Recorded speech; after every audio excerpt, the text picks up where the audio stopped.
Kemudian filosofi ini adalah guru itu ibarat petani yang menanam di ladang dan murid adalah benihnya. Jadi maksudnya benih ini Bapak Ibu, anak-anak itu benihnya masing-masing. Tidak semuanya benih jagung. Ada yang benih padi, ada yang benih stroberi dan lain-lain. Maka mereka itu punya keunikan masing-masing dan tidak bisa kita samakan semuanya harus jadi tanaman jagung. Kita mau panen tanaman jagung sedangkan benihnya ini beda-beda, nggak bisa. Nah, di sini kita lihat bahwa murid itu punya hal-hal unik sendiri-sendiri, seperti kita juga guru sendiri-sendiri.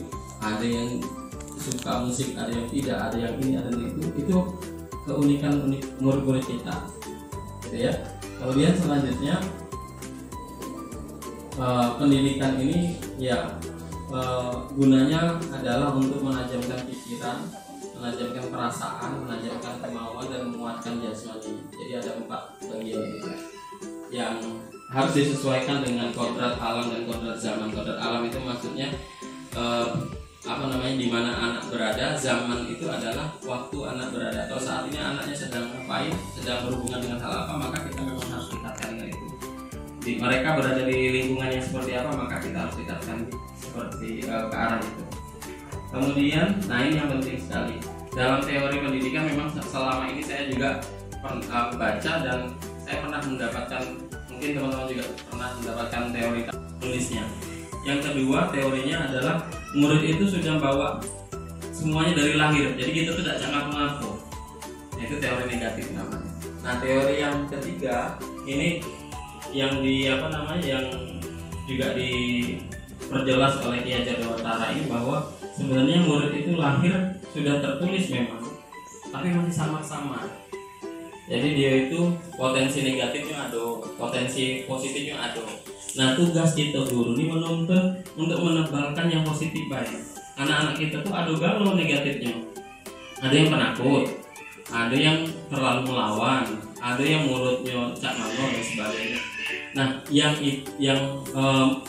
tugas kita sebagai guru itu cuma menuntun baik, menuntun dia, karena dia sudah ada bawaan dari lahir. Cak mano caranya potensi positifnya berkembang, yang negatif itu tidak muncul.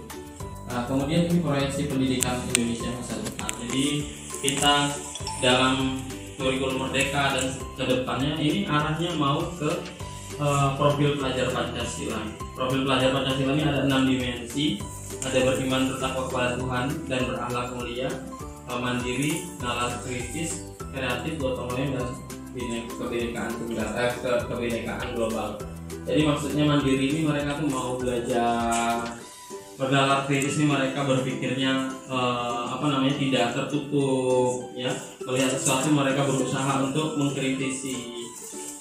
Kemudian mereka adalah anak-anak yang kreatif, bekerja sama dan juga berkebinekaan tunggal. Berkebinekaan tunggal itu artinya mereka itu bukan bagian, aku ini murid tapi bagian dari SD 58, bukan, tapi aku ini murid bagian dari dunia, gitu.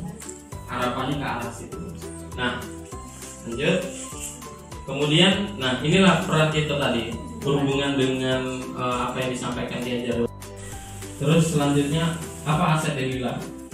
Nah, sekarang apa sih aset Delila ini? Kalau saya lihat, saya memang kagum sekali pertama kali masuk di SD 58. Saya lihat luar biasa potensinya, sampai sekarang juga ya. Luar biasa potensi anak-anaknya, luar biasa guru-gurunya, luar biasa, apalagi sarana lengkap, lingkungan mendukung, wali murid juga walaupun tidak semuanya tapi banyak wali murid yang bisa mendukung kegiatan-kegiatan di SD 58. Nah, ini aset kita. Nah, ini mari gali aset kita ya. Jadi teman-teman yang muda boleh yang mau mengisinya lewat Google Form, di situ sudah saya siapkan, silakan diisi. Nanti yang senior boleh, saya sudah siapkan print out-nya. Jadi misalnya apa aset menurut Bapak Ibu? Misalnya contohnya apa ya? Sekolah, nilai positif apa yang Ibu miliki yang bisa bentuknya jadi kontribusi bagi sekolah, gitu ya.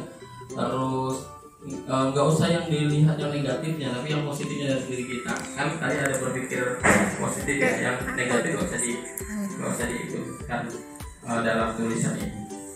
Ya. Saya bagikan yang ini ibu-ibu aja dulu ya. ada 10 pertanyaan ya, 8 kalau nggak salah.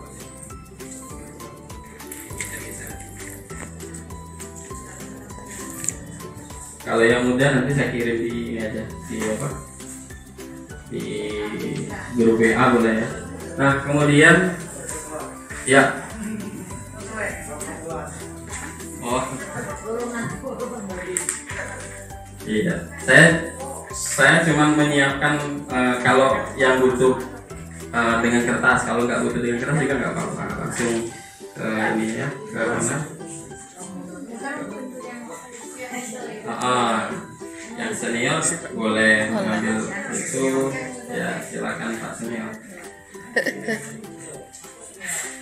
Bapak besar itu. Iya, kayaknya banyak yang senior.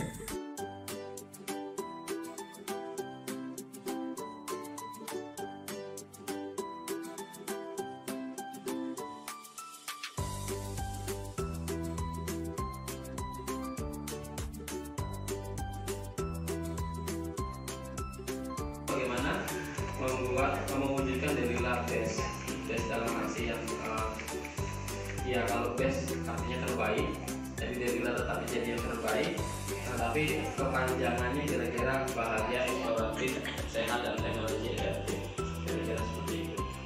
Baik, lanjut. Udah habis, nggak nyampe setengah jam ya, cuma 22 menit presentasinya. Nah Bapak Ibu, ada salah satu yang saya usulkan kemarin tentang pohon budaya itu, karena sekarang proyeksinya adalah profil pelajar Pancasila, bagaimana pohon budaya itu diarahkan atau dikawinkan dengan profil pelajar Pancasila itu. Jadi sekolah kita sudah berusaha untuk menggabungkan antara profil pelajar Pancasila dalam budaya positif yang kita punya. Pohon budaya itu bukan pohon biasa, ternyata efeknya besar ya. Pembiasaan yang kita lakukan ternyata efeknya besar. Nah maka kita bisa mengkreasikan pohon budaya itu menjadi pohon budaya Pancasila.